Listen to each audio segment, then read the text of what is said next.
오늘은 결혼의 인도, 진로의 인도를 받는 법, 결혼의 인도, 진로의 인도를 받는 법이라는 제목으로 하나님 말씀 증거하도록 하겠습니다.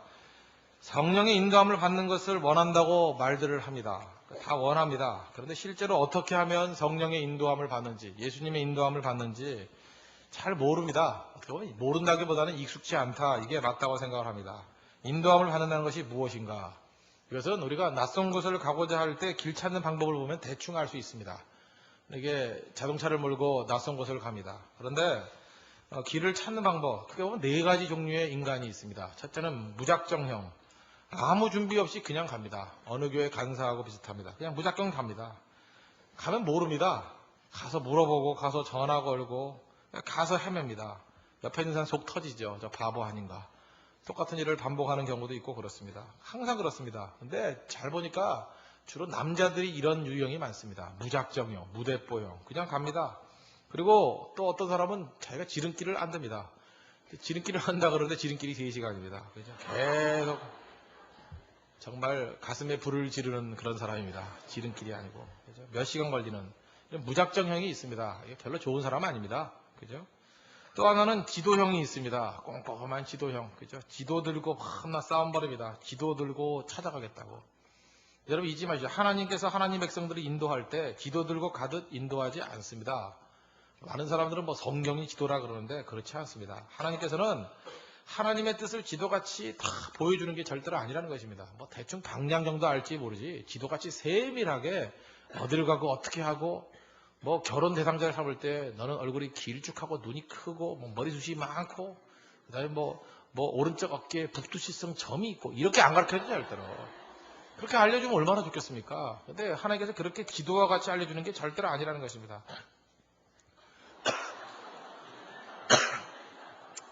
하나님께서는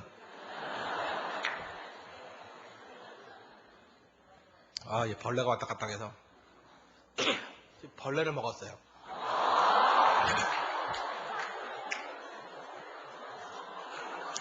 요즘에 부인이 고기를 안 해줬더니 하나님께서 또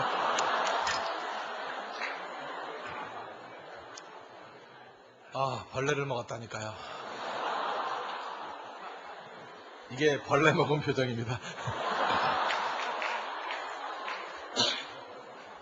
어찌 이런 일이 다 있나.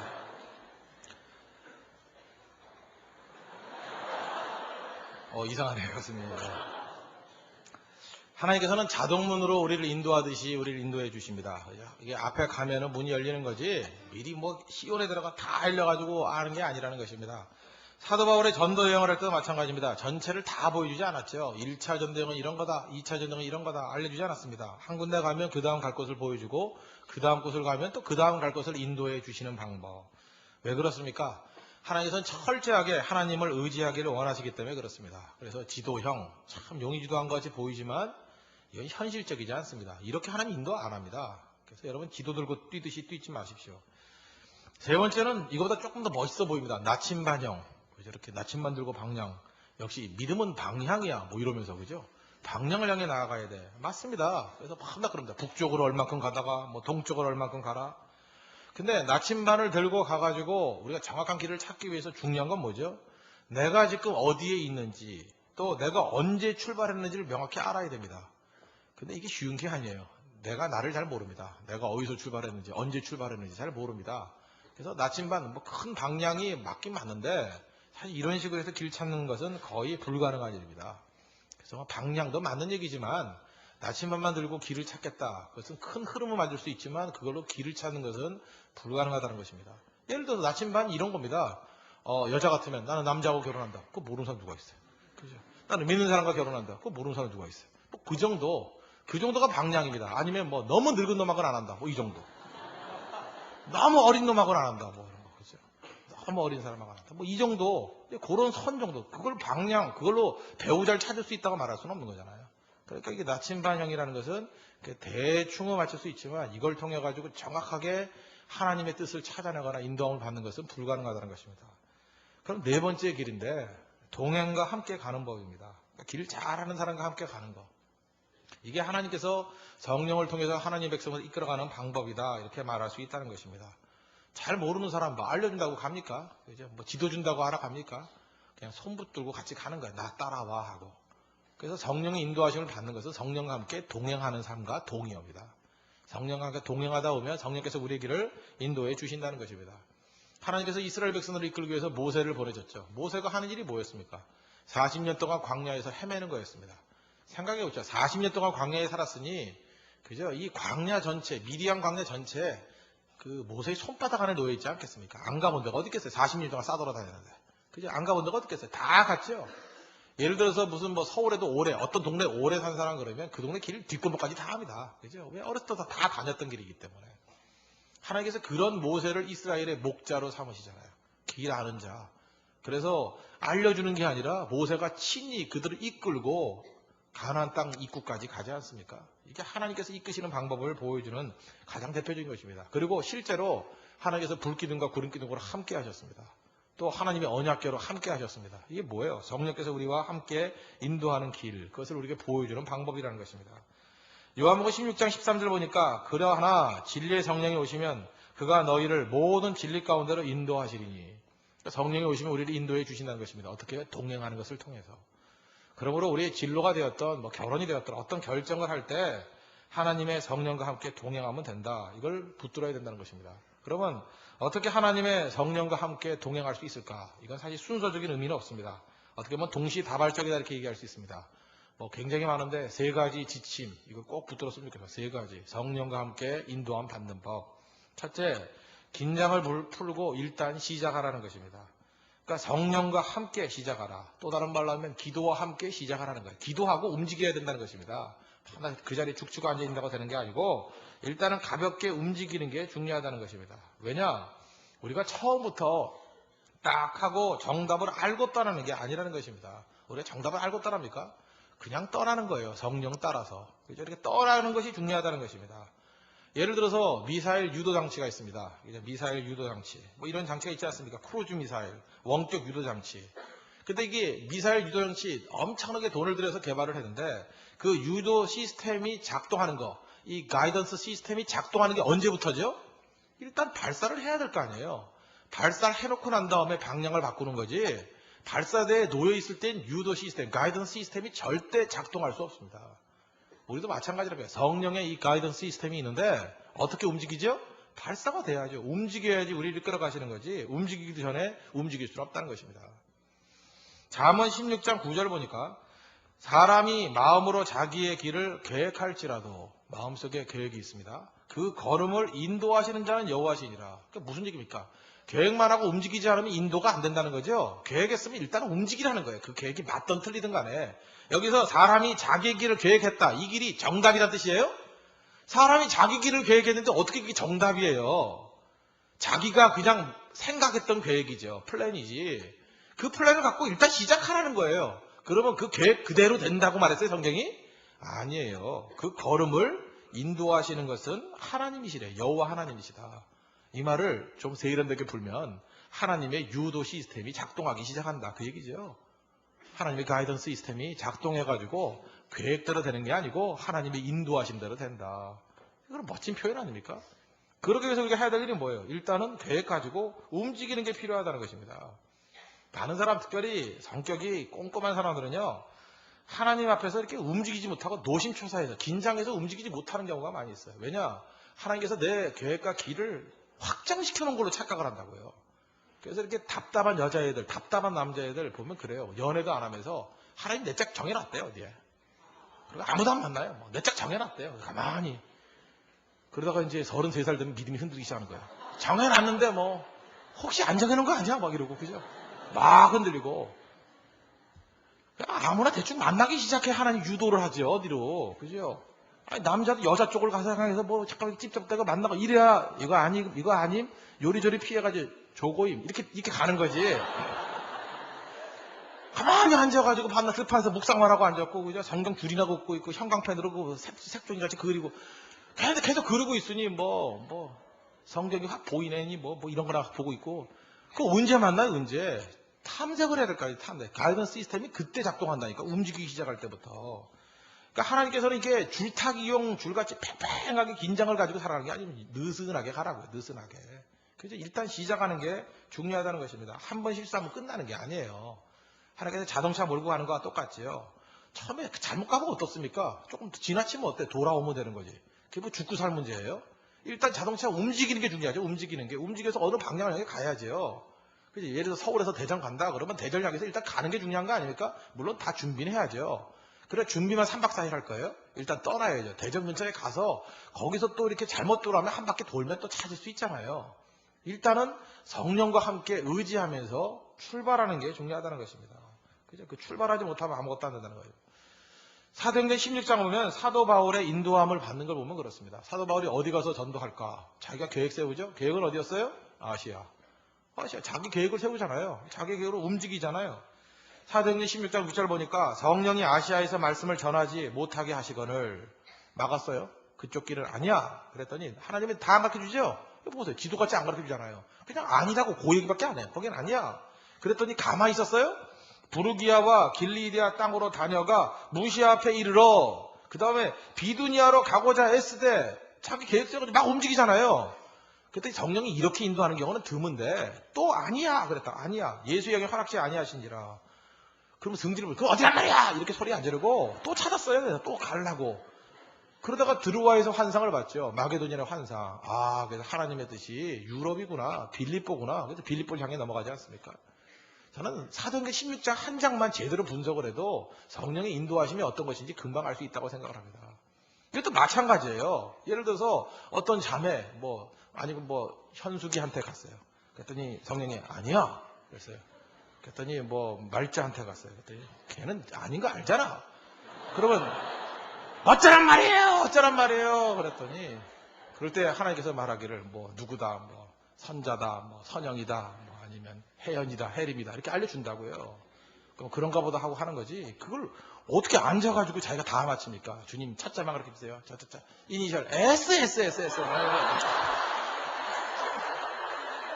그 다음에 교회 그냥 교역부 찾아가지고 S 이니셜 다 찾고 그걸 미친지라 그러나 미친지 그냥 그런 짓 하지 말고 그냥 계속 움직여가는 거예요. 움직여가고 주님의 뜻을 찾고 그러다 보면 하나님께서 이렇게 확신을 주시잖아요. 기도하는 가운데 확신을 주시잖아요.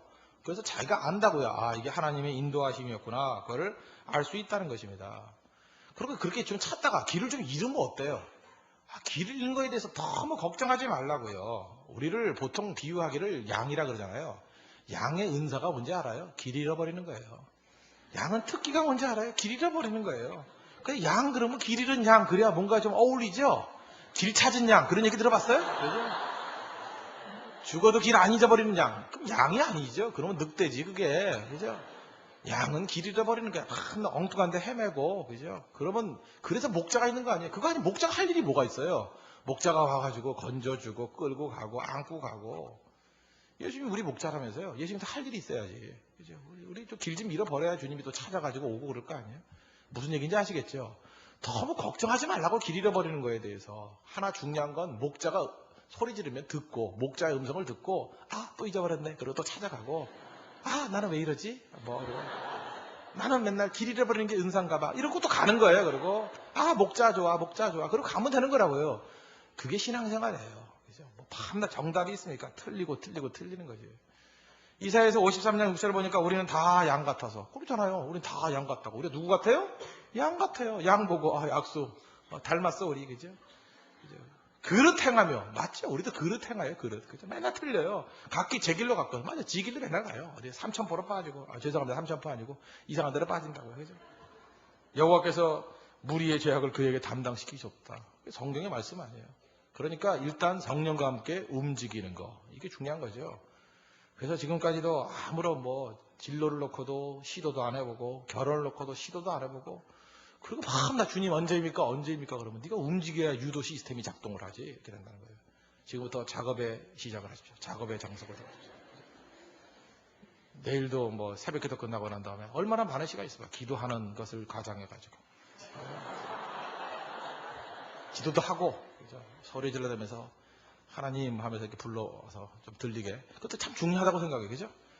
여러분들 하나님의 인도하신과 함께 그렇게 하면 어떻습니까? 하나님 다시 잡아오니까 성령과 함께 일단은 시작할 줄 아는 믿음의 종 되길 바랍니다. 두 번째, 이건 순서가 아니라 그랬죠. 이건 동시다발적인 거라니까요. 굳이 뭐 순서는 아닙니다. 그러니까 이건 어떤 평행적인 의미가 있어요. 두 번째는 사실을 분석하라. 동시에 사실을 분석할 줄 알아야 된다는 것입니다. 하나님을 의지하는 것과 하나님이 주신 지능으로 분석하는 것, 이거는 별개의 문제가 아닙니다. 이거는 사실 다 같이 필요한 얘기예요. 하나님의 인도하심을 의지하는 것. 또한 하나님께서 우리에게 지능을 줬잖아요. 우리에게 지식을 줬잖아요. 두뇌를 줬잖아요. 그럼 분석해야 될 거 아닙니까? 잘못된 지식을 기반으로 결정을 내리는 것, 그건 어리석음이라 그러지, 그건 하나님을 의지했다 그러지 않는다는 거예요. 잠언 19장 20절을 보니까 너는 권고를 들으며 훈계를 받으라. 그리하면 내가 필경은 지혜롭게 되리라. 그러니까 지식의 뒷받침을 받아가지고 훈계도 받고 권고도 받고, 그래서 잘 분석해서 알아보고 결정하라, 그 얘기죠. 조사하면 다 나와요. 그죠? 조사해보라는 거예요. 조사해보면 다 나온다. 제가 정말 답답한 건 뭐냐면 결혼이 얼마나 중요한 일입니까? 그런데 결혼할 때 결혼 상대자에 대해서 알아보기도 전에 결혼해 버리는 경우가 너무 많아요. 너무. 제가 그래서 결혼 그 직전에 오면 내가 좀 물어봐요. 따로따로. 그 가정이 어떻고, 어떤 사람이냐, 장단점이 뭐냐. 잘 모르는데요. 모르는데 결혼을 왜 해? 모르는데 그것도 모르고 결혼해요. 그거 알아야죠. 아는 게 뭐냐 그러면. 이름 아는데요. 그거 알고 어떻게 결혼해요? 그러니까 결혼을 서두르는 거예요. 그리고 너무 운명적으로 생각해요. 그냥 딱 보니까 감 잡았어. 감으로 결혼해요. 감으로. 그래서 잘 모르고 결혼하는 거예요. 그래서 결혼하고 난 다음에 무지무지하게 힘든 인생을 삽니다. 결혼하기 이전에 저 사람과 결혼하면 어떤 일이 벌어질지 상상, 시뮬레이션을 해야 돼요. 주변에 좀 머리 잘 도는 사람한테 물어보면 시뮬레이션이 다 나와요.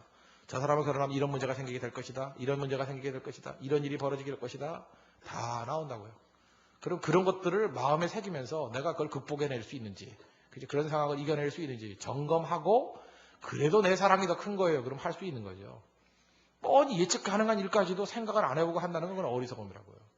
결혼할 때는 조사를 안 하다가, 그죠? 결혼하고 난 다음에 이혼하겠다고 올 때는 또 모든 걸 다 조사하네요. 이런 바보가 있어요. 이혼할 때는 왜 철저히 조사해요? 그래서 자기가 이혼할 수밖에 없다라는 물증을 들고 나와요. 이러이러한 사실인데 내가 어떻게 이혼을 안 할 수 있겠습니까? 막 나를 설득하려고 그래요. 그럼 그런 이유가 있으면 왜 결혼을 했니? 이렇게 나가야죠. 그런 이혼할 수밖에 없는 내막은 사실은 결혼하지 못할 이유들이거든요, 다들. 근데 그런 조사를 결혼 전에 했어야지 결혼하고 난 다음에 그 조사를 해요. 그러니까 이게 불행한 거죠. 철저하게 알아보는 것만큼 중요한 것은 없다는 것입니다. 더 알아보십시오. 그래서 저는 교제하고 난 다음에 너무 빠르게 결혼하는 사람들 반대하는 쪽입니다. 왜 반대냐? 그게 짧은 시간에 알 수 있는 게 아니거든요. 기본적인 시간이 있습니다. 아무리 짧게 잡아도 6개월. 그죠? 제일 적정한 건 1년 이상이에요.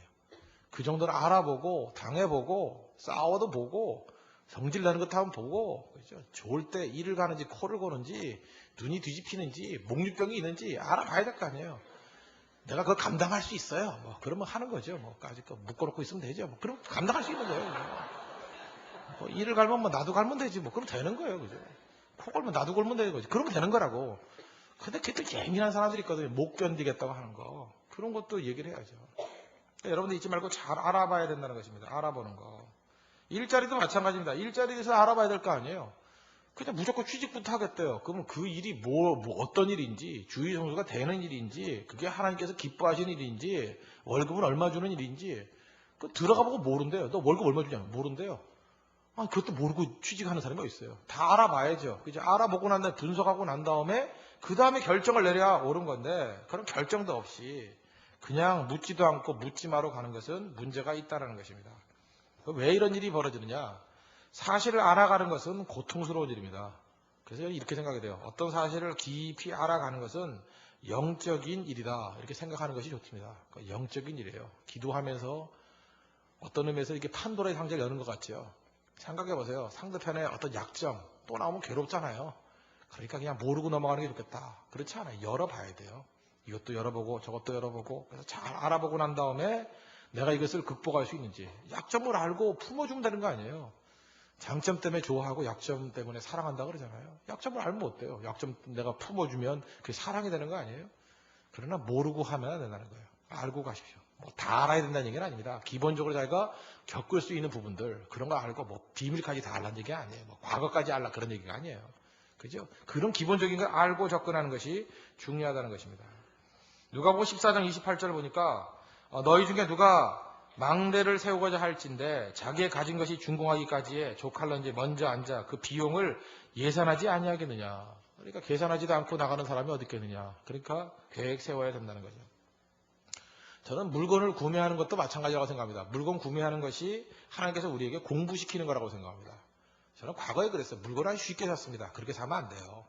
물건을 어떻게 사야 되냐 하면은 예를 들어 저 자전거 살 때 굉장히 예민하게 사니까 자전거를 사기 전에 먼저 자전거에 대한 연구를 해야 돼요. 많은 연구, 그죠? 소재에 대한 연구, 스펙에 대한 연구, 그죠? 그 다음에 어떤 매장에 대한 연구, 자전거 유통 구조에 대한 연구, 그죠? 생산자에서부터 도매상, 소매상을 넘어갈 때 마진율이 어떻게 되는지 자꾸 이렇게 알아봐야 돼요. 이제 알아보고 그러고 난 다음에 매장에 가가지고 이렇게 묻잖아요. 물으면 벌써 한마디의 권위가 있어요. 스펙에 대해서 탁 얘기를 하면 이 사람이 깜짝 놀라요. 그리고 그 자전거 업계의 대부 이름 하나 탁 얘기하면 깜짝 놀라요. 그 사람 아세요? 알긴 뭘 알아요. 주워 들은 소리인데 안 아세요? 탁 얘기하면 다르죠. 그래서 하나의 물건을 구매하면서 사실은 자전거 전체에 대한 시스템을 공부하는 거예요. 아, 자전거 산업이란 게 이런 거구나. 그리고 하나를 탁 살 때 그건 물건 구매 정도가 아니라 한 세계를 아는 거죠. 뭐 시계를 살 때도 마찬가지입니다. 결혼할 때 무슨 예물 시계 이런 거 살 거 아니에요. 그냥 가서 덥석 가서 아무거나 사지 말고 시계도 좀 연구를 해봐요. 시계 연구는 한 2달만 하면 돼요. 2달만. 그죠?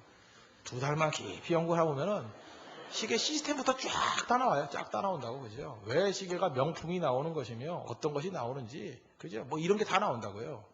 옛날에는 시계가 여러분 두 종류가 있잖아요. 이게 쿼르츠, 배터리를 가는 게 있고 또 하나가 이렇게 오토매틱, 이렇게 흔들어서 가는 게 있죠. 근데 그런 것들, 이게 고전적인 스위스 시계들이 이제 오토매틱이 많지 않습니까? 이렇게 쭉 나오는데 이게 이 컴퓨터로 얘기하면 칩하고 인텔 칩하고 비슷해졌어요. 이걸 모든 회사가 다 그런 걸 이제 무브먼트라 그러는데 칼리버라 그래요. 칼리버를 다 만드는 게 아니고 그 스와치 그룹이라 해서 오메가 나오고 론진 나오고 스와치 나오고 뭐 하는 데 있죠. 라도 나오고 이게 굉장히 스와치 그룹이 큰 그룹이거든요. 거기서 이 무브먼트를 한꺼번에 다 만들어요. 한꺼번에. 그래서 그걸 FTA 무브먼트라 그래요. 넘버가 쫙 있거든요. 그래서 그런 거 가지고 파는 거예요. 그래서 진짜 명품 시계는요, 그런 FTA 사서 끼는 거 아닌 게 명품이에요. 뭐 롤렉스라든지 뭐 바세는 콘스탄틴이라든지 아니면 파텍 필립이라든지 이런 게 명품. 그죠? 나머지 우리 젊은이들이 되게 좋아하는 뭐 불가리라든지 까르띠에라든지 이런 거 그거 사다가 다 끼는 거예요. 그래서 가짜 시계도 그런 거 사다가 끼면 진짜나 가짜나 품질은 똑같아요. 알아요? 그래서 가짜 만들기 제일 쉬운 게 FTA 그 칼리버 사용해서 만든 거라고. 내가 이러다 시계에 강의가 될지 모르겠는데. 하여튼 그렇게 되는 거라고 내용들이. 그러니까 그 내용을 알면은 그게 어떤 게 좋은 거고 어떤 게 가치가 있고 어떤 게 오래 가는지 다 알 거 아닙니까? 하여튼 시계 산업을 이해하는 거죠. 아, 스위스가 이렇게 해서 돈 버는구나. 여기서 부가가치를 만들어내는구나. 시계만 그렇습니까? 시계 하나를 알면 우리나라에도 부가가치를 만들 세계가 얼마나 큰 세계가 있는데요. 공부해야 됩니다. 공부. 그냥 가는 거 아니에요. 우리나라 이게 옷들도 있죠. 옷이 어떻게 되는지. 이번에 그 악마는 프라다를 입는다. 그거 한번 보세요. 어떻게 그런 디자이너가 이렇게 옷을 만들어가지고 그것이 유통이 되고 여러분들 처음에 왜 명품 옷들이 비싼지 알아요? 뭐 예를 들어서 프라다 옷이 하나 있다고 합시다. 그러면 그 물감을 하나 만들어요. 물감을 만들어가지고 한정판 만든다고 한 500벌 정도만 딱 만드는 거예요. 그러면 이 물감은 한 번 집어넣어가지고 옷감을 딱 만들면 그 옷감색은 그거밖에 안 나와요. 우리가 그 문외한들이 보니까 똑같은 색같이 보이죠. 그 색깔을 딱 나오는 거 그거 외에는 전문가 보면 알아요. 그 색깔은 아무리 흉내를 내도 안 나와요. 그 배합은 다시 만들 수 없기 때문에. 그래서 그게 명품이에요. 그 다음부터 카피본이 나오는 거라고. 쭉 해서 2, 3년 지나면 백화점에 나오다가 나중에 아울렛으로 가고 그 다음에 동대문으로 가고 남대문으로 가고 이렇게 가는 거라고. 그러니까 지금 백화점에 있는 것은 그 디자이너들이 한 3, 4년 전에 유행 만들었던 게 지금 백화점에 가 있는 거라고요. 그런 유통을 보면은 아, 이 시스템이 이런 거구나. 이해하는 거죠. 우리 한국 민족들이 지금 뭐 다량 생산해가지고 먹고 살 나라예요? 아니잖아요. 중국이라는 거대한 나라가 있어서 싸구려 갖고는 안 되잖아요. 그렇다 그러면 우리가 살 길은 그거 아닙니까? 고급품 만드는 길밖에 없잖아요. 그럼 그 시스템을 알아야죠. 그 맥락이 뭔지를 알아야죠. 우리 젊은이들 마찬가지입니다. 그런 맥락을 전혀 모르면 속된 말로 삽질밖에 못해요. 삽질밖에. 머리를 써가지고 이기기 위해서는 그 시스템을 알아야 된다는 거예요. 그죠? 어떻게 만들고 이게 어떤 구조로 오는 것인지 그 시스템을 알면 쉽게 이해할 수 있다는 것입니다. 그래서 잠언 24장 6절 보면 너는 싸우라. 어떻게 싸우냐? 모략으로 싸우라. 저는 이게 너무 좋은 말씀이라고 생각해요. 너는 싸우라. 뭐로 싸워요? 무기가 뭐예요? 모략으로 싸우래요. 모략으로. 너는 모략으로 싸우라. 승리는 모사가 많음에 있느니라. 모략으로 싸워야 됩니다. 그래서 이렇게 물건 구매하는 내용 자체도 사실과 직면해서 계속해서 이렇게 머리를 쓸 줄 알아야 된다는 거예요. 제가 부연 설명한다 그러면 중국에 가면 중국 사람들이 상술이 뛰어나다 그러지 않습니까? 중국 사람들과 이렇게 저는 물건을 살 때 난 전쟁이라고 생각하고 싸워요. 저쪽은 중국 대표, 난 한국 대표. 그래서 전쟁이라고 생각을 해요. 제가 목사인데 제가 뭐 물건 구매를 많이 했겠습니까? 근데 제가 책을 읽었어요. 그죠? 뭐 상경 이런 책도 읽고 중국인의 그 상술이 뭔지 잘 연구해 봤더니 중국인들이 이길 수 있는 방법이 나오더라고요. 쫙 나오는데 제가 몇 가지만 리더 모임 때 했던 얘기를 정리해 주면 이런 거예요. 중국인들과 이게 물건을 살 때는요. 항상 중요한 게 뭐냐? 먼저 상대에게서 정보가 나오게 만들어야 돼요. 정보가. 그래서 물건 살 때 중국 사람들이 이거 얼마예요? 그러면 얼마라고 말하는 중국 사람이 한 명도 없어요. 꼭 묻는 게 뭐냐면 중국말로 그래요. 얼마에 사고 싶어요. 얼마에 사고 싶어요. 그러면 또 순진하게 우리는 자기가 사고 싶은 걸 말을 해. 그럼 그걸로 지는 거예요. 얼마에 사고 싶어요 하면 뭐예요? 상대가 내 정보를 알고자 하는 거 아니에요? 그럴 땐 절대 가르쳐주면 안 되고 잔소리 말고 얼마예요? 그래. 그럼 그 사람이 이제 말을 해요. 뭐 중국 돈으로 400원입니다. 그래요. 그러면 400원이 이게 제대로 된 가격인지 아닌지 알 길이 없잖아요. 그럴 때는 저는 뭐라 그러냐면 20원에 파세요 이래요.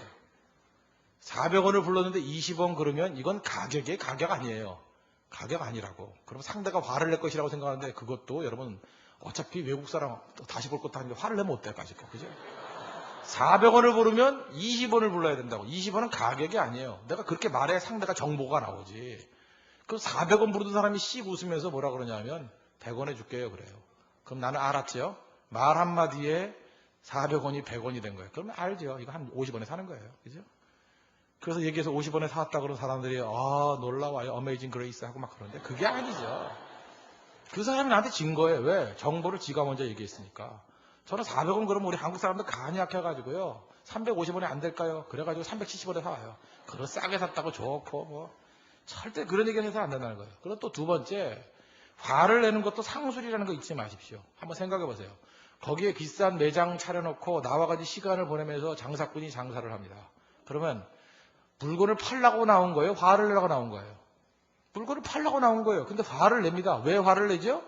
화를 내면 팔리기 때문에 화를 내는 거예요. 잊지 말라고요. 우리 한국 사람들은 마음이 약해가지고 화를 내면 사줘요. 이거는 진짜 민족의 반역자예요. 민족의 반역자. 화를 내는 녀석한테 절대 사면 안 돼요. 그건 우리 다음 사람이 또 손해보는 거라고. 그런데 화를 내는 이유가 뭐냐 하면 한국 사람들을 대상으로 해보니까 화를 내니까 사더라는 거예요. 화를 내니까. 그러니까 밤낮 화를 내지. 화를 내면 저는 더 화를 내면서 오는 사람 막아가지고 30분 동안 사면 안 된다고 그냥 말려요 그냥. 그래서 씨를 말 바리다 그놈을. 씨를 말 바리다. 왜? 그래서 사과를 받아내고 또 화낼래 안 낼래. 그래서 죽을 죄를 졌다가 그러면 이제 풀어져가지고 가는 거죠. 그죠? 왜? 민족의 앞날을 위해서. 그렇게 해야 된다고요. 잊지 마십시오. 장사꾼이 하는 모든 건 다 상술이에요. 상술. 화를 내는 것도 상술이다. 말려 들어가서는 절대로 안 된다는 것입니다. 그러므로 이 자존심, 오기 이런 거로 살면 절대 안 돼요. 물건에서. 또 한 가지는 뭐냐? 물건을 살 때 중요한 게 마음이에요. 이것도 사실 이 쇼핑하는 것도 이것도 도의 일종입니다. 쇼핑도라고 들어보셨습니까? 욕심을 부리면 절대로 지게 돼 있어요. 욕심 있는 사람이 지게 돼 있어요. 항상 어떤 물건이 사고 싶더라도 마음속에 항상 마인드 컨트롤 해야 돼요. 나는 이거 전쟁에 임했을 뿐이다. 나는 저 물건이 필요 없다. 저 물건이 필요 없다. 저 물건이 필요 없다. 계속해서 제게 메시지를 줘야 돼요. 나 이게 필요 없는 거야. 내가 저런 게 왜 필요해? 그죠? 괜히 난 전쟁하려고 온 거야. 이렇게 마음을 먹어야 된다는 거야. 왜냐? 내가 욕심이 생겨가지고 사고 싶다는 마음이 생기면요. 지게 돼 있어요. 눈빛과 마음. 그 장사꾼은 다 알아요, 그거. 제가 지난번에 베트남에 가가지고 무슨 시계를 하나 사는데 처음에 시계를 샀더니 글쎄 50불을 달라는 거 아니에요. 50불을. 그래서 내가 볼 때 그 거지 같은 시계인데. 그래서 제가 이 특유의 전략을 썼죠. 5불 그랬어요. 5불 그랬더니 이 사람이 화를 내더니 뭐라 하냐면 25불 그러더라고요. 말 한마디에 반으로 떨어졌죠. 그렇게 내가 이긴 거죠. 근데 그때부터 내 마음에 욕심이 생기기 시작했어요. 이거는 꼭 사야 되겠다. 꼭 사야 되겠다. 그래서 내가 10불 그랬더니 안 된대요. 15불 안 된. 주도권을 점점 잃어가는 게 느껴지죠? 네. 그래서 마지막에 내가 20불 그래도 안 판대요. 와, 내가 미치겠다. 그래서 내가 알았어. 25불 그랬더니 갑자기 30불 달래요. 그죠? 25불에 안 주겠대요. 내가 너가 싸운 게 있는데 5불 시간 더 붙인대나? 내가 샀겠어요? 안 샀겠어요? 민족의 앞날을 위해서 안 사갖고 왔어요. 내가 30불에서 살 마음이 있었지만 이건 안 되겠다. 잘 보세요. 이거 보면 알 수 있는 것 같이 물건 사는 건 뭐예요? 전쟁이라 전쟁. 그죠? 이렇게 다 알고 살 줄 알아야 된다는 것입니다. 그리고 마지막 중국인들은요. 돈 보여주면 약합니다. 돈 보여주면. 이렇게 돈을 마지막에 딱 보여주면서 이렇게 보여줘야 돼. 돈 내면 안 돼요. 그리고 한 번 더 깎으면 걔네들 이상해요. 돈만 보면은 이제 사족을 못 사요. 그때 또 깎아줘요, 나중에. 그러니까 돈 보여주고 이렇게 보여주고 넣었다 뺐다 해야 돼요. 넣었다 뺐다. 실로 달아놓고 이렇게 달아놓고 넣었다 뺐다. 그죠? 그래서 중국에서 물건 사다 보면 여러분 느끼는 게 있죠. 예를 들어서 물건 값을 깎아주는 건 얘기를 안 해요. 꼭 보면은 그 돈을 갖고 싶어가지고 몇 개 주겠다 그래요. 뭐 1,000원에 2개 주겠다. 아니면 4개 주겠다. 그러니까 뭐냐, 중국 사람 마인드에는 돈 귀신이 붙어 있어요. 그래서 그걸 보면은 정신을 못 차리는 거예요. 그걸 갖고야 말겠다 해서 물건을 몇 개를 더 주겠다고 나와요. 그럴 때는 깎으려고 하지 마세요. 중국인의 속성상. 그거는 그 값을 줘야 되고 하나를 더 뺏어와야 돼요. 딴 걸 더 준다 그러면. 값어치 있는 것들. 그럼 다 줘요. 여기서 전쟁의 마지막 승리. 그러나 마지막에 깨달아야 할 게 뭐냐. 결국은 물건 사는 사람은 그래도 지는 거예요.